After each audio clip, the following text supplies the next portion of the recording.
횡단보도가 너무 멀어서 그래도 안쪽으로 지금 횡단보도로 건너게 가셔야죠. 됐다. 다음부터는 절대 무단횡단 하시지 말라고 고마운 분이네요. 제가 말씀드리고 감사하네요. 그다음에 네, 이제 차로 그렇네요. 들어왔습니다.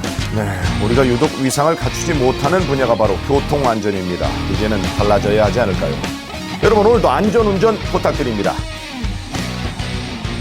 네, 이 사고 장면 보면서 항상 이 조심 운전해야겠다 생각은 했지만요. 그 덕인지 올해 상반기 교통사고가 지난해보다 많이 줄었고요. 그래요? 2005년부터는 꾸준히 줄고 있다고 합니다. 정말 기분 좋은 소식인데요. 그렇죠. 저희도 앞으로 이 사고 발생률이 더 줄어들 수 있도록 최선을 다하겠고요. 무엇보다 사고를 예방하는 데 첫걸음은 운전자 여러분의 안전의식이라는 거 잊으시면 안 되겠죠? 네.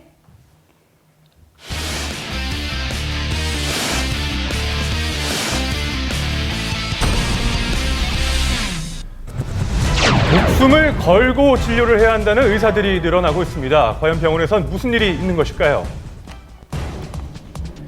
진료를 받던 환자가 왼쪽 주머니에서 흉기를 꺼내 의사를 수차례 찌릅니다.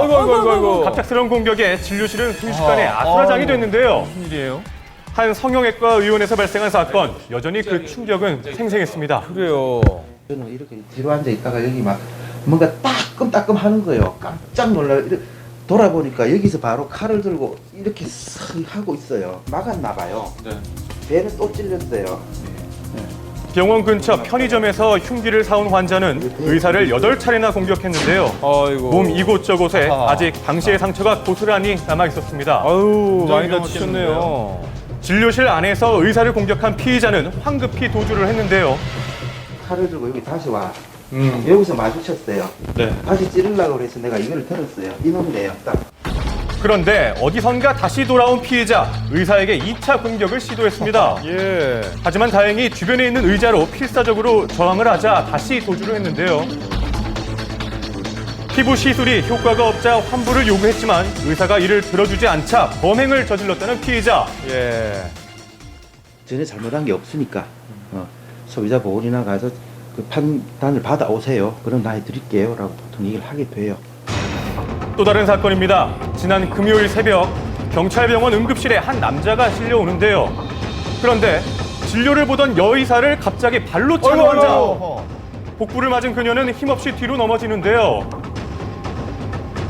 자, 그렇다면 환자는 왜 갑자기 여의사를 폭행했던 것일까? 피해 의사에게 자세한 이야기를 들어봤습니다. 이건 또 웬일입니까? 이미 술이 많이 취해 계셨고요. 피 많이 흘리시고 그래갖고 우선 상처 소독하고 상처 상태를 확인해야 되니까 한 번 이렇게 소독해드렸는데 그 갑자기 핀셋 빼셔서 전 던지시더니 발로 확 찼어요. 두 사건 모두 의사의 생명이 위협당할 정도의 사건이었는데요. 의료진에 대한 이런 폭행 사건 절대 일어나서는 안 되는 것입니다. 폭행을 당하게 되면 첫 번째로는 그 의료인이 다른 환자를 진료를 하거나 혹은 같은 공간에 있는 환자들에 대해서 굉장히 위협을 느낄 수 있고 그것이 결국 환자한테 긍정적으로 작용하지 않기 때문에 절대 의료인의 폭행은 있어서는 안 될 거라고 생각을 합니다.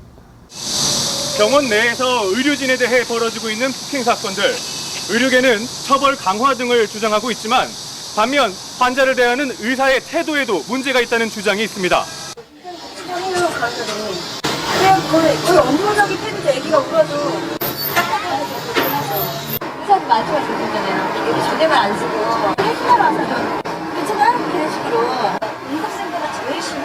그들은 막 다 주고받는 거 챙겨주겠는데 일단 있으라고 자리도 또 없어요.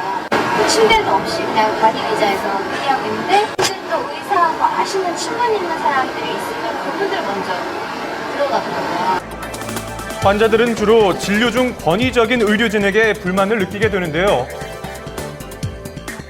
의사들이 환자들한테 조금 더 설명을 더 잘해주고 친절하게 이야기를 해줘도 저희는 충분히 줄일 수 있다고 생각을 하고 의대 교과 과정에 환자와 소통하는 방법, 어떻게 진료를 하고 어떻게 설명을 해주고 이해를 시키는지 이런 커뮤니케이션 부분도 같이 교육을 시켜서 의사를 만들어낸다면 그게 가장 막을 수 있는 좋은 예방 방법이 아닐까 생각하고 있습니다.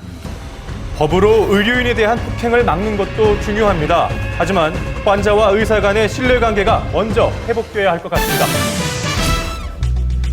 한강으로 투신한 한 남자. 그런데 이 주변에 있던 사람들이 자살을 방조했다며 처벌 논란이 일고 있습니다.